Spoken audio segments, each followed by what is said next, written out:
Hi, welcome back. I'm Lynn JT from Achieve the Birth You Want, and this is step 2 on writing your birth plan. Today we're going to cover who do you want to attend your birth? Who do you want as your birth partner? And more importantly, how can you empower them to be the best birth partner for you? Most birth partners do a great job in the beginning and they can be really supportive.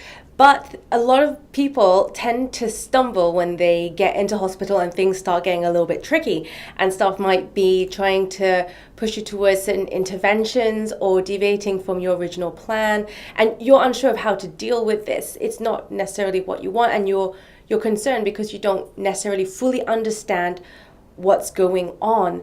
And wouldn't it be nice if your birth partner could step in and help you deal with this instead of taking a back seat and feeling helpless and really just becoming more and more worried or concerned for you and leaving you to have to deal with everything yourself, which then takes your focus off baby and stops you from internalizing, which is what you really ought to be doing, to relax and allow yourself to enter that birthing zone more calmly.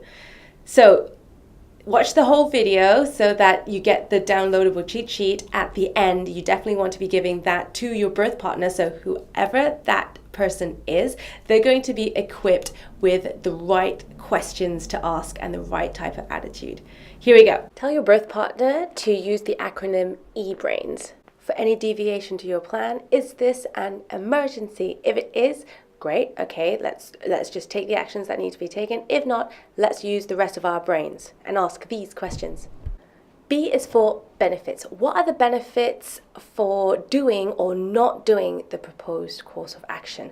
Note how it's really important to every time ask each side of the same coin, the doing and the not doing. R is for risks. What are the risks of not following the proposal? And equally, what are the risks of said proposal? Everything has got two sides, and make sure you evaluate that. A is for alternatives. What are your other options? So ask them what else is possible. Ask them again, is that all my options?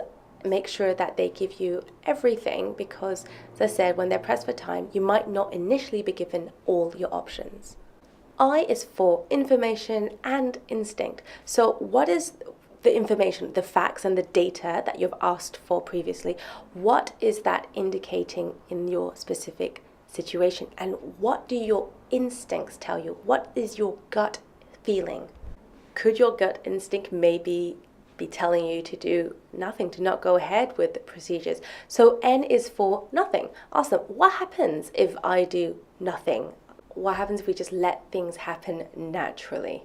Which brings us to our last point, smile. So when you ask that question and all the other questions, don't forget to smile.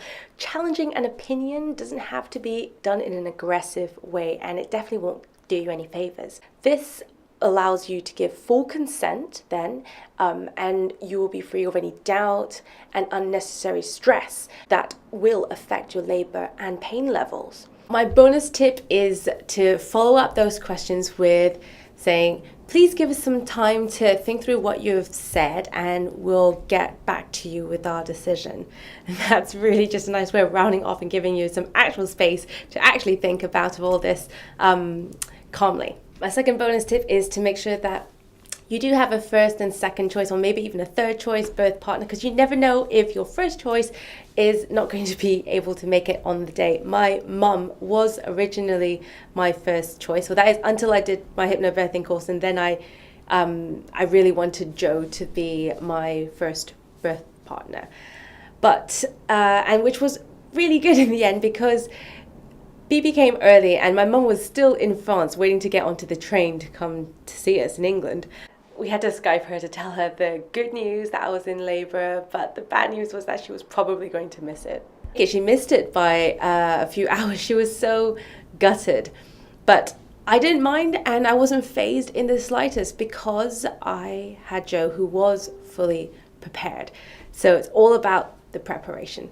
and making sure that each of your birth partners, even your backup ones, have these tools so that they know where you're at, and on the day they know exactly what to do and how to help you out properly. So to summarize everything, when you're writing out this section in your birth plan, it's ideal to have a first, second, and third choice birth partner to make sure that they're in the loop and that they are on call.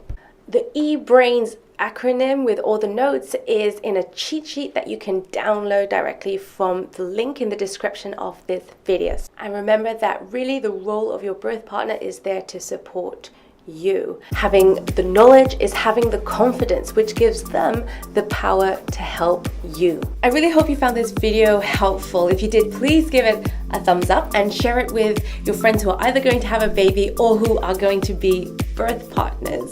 Lucky them. Any questions you have, leave them in the comments box and I'll get right back to you.